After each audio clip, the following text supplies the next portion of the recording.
Wait பண்ணி எங்க அம்மா உயிரை எடுத்துட்டாங்க. இதுக்கு வந்து எனக்கு 2 பசங்க, அவங்களுக்கு ஒரு பொண்ணு ஒரு பையனும். அவங்களுக்கு என்ன அப்பாவும் கிடையாதுங்க. இப்ப தனியா நிக்கிறாங்க. இப்ப யாருக்கு அவங்க ஆறு தருவாங்க? 2 சின்ன பசங்க இருக்காங்க. இதுல என்ன பதில் சொல்ல போறாங்க? ஒரு டாக்டர் நான் கேட்கறேன், ஒரு டாக்டர் என்ன சொல்றாரு? எமர்ஜென்சி மட்டும் தான் எனக்கு வந்து பர்மிஷன், அங்கெல்லாம் என்ன பார்க்க முடியாதுன்னு சொல்ற ஒரு டாக்டர் சொல்ல வேண்டிய வார்த்தைங்களா அது? சார் நேற்று காலையில ஒரு 7 மணிக்கு நாங்கள் ஹாஸ்பிட்டல் வந்தோம் சார். வந்தோடனே எமர்ஜென்சியில் வச்சாங்க.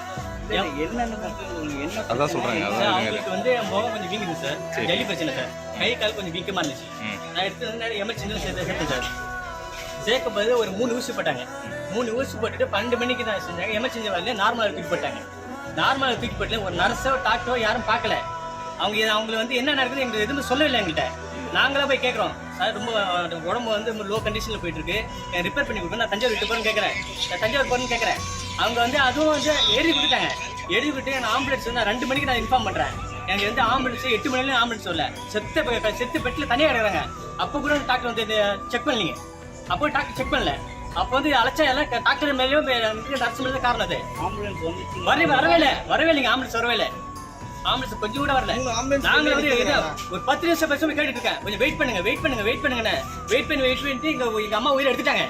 இதுக்கு வந்து எனக்கு 2 பசங்க, அவங்களுக்கு ஒரு பொண்ணு ஒரு பையனும். அவங்களுக்கு என்ன அப்பாவும் கிடையாதுங்க. இப்ப தனியா நிக்கிறாங்க. இப்ப யாருக்கு அவங்க ஆறு தருவாங்க? சும்மா அலட்சியமா இப்ப எங்களுக்கு நடந்த மாதிரி இப்ப எல்லாருக்கும் நடக்காது என்ன நிச்சயம் வைக்கிறேன். இதுக்கு ஏதோ நீதி கிடைக்கும் சார். நீதி கிடைக்கணும். நான் வந்து மெயினா ரோட்டுக்கு போவோம் சார். ரோட்டு போய் பெரிய பிரச்சனை பண்ணுவோம் சார். கலெக்டர் வருவாங்க, பெரிய பிரச்சனை பண்ணுவோம் சார். வெத்து பேப்பர்ல வந்து இவங்க கையெழுத்து வாங்கிருக்காங்க. வெத்து பேர் என்ன ஒரு இறந்துட்டாங்கன்னு சொல்லிட்டு பெரியவங்களை கூட்டு கையெழுத்து வாங்கணும். தனியா கூட்டு வெத்து பேப்பர்ல கையெழுத்து வாங்குறாங்க. என்ன நியாயம் அது?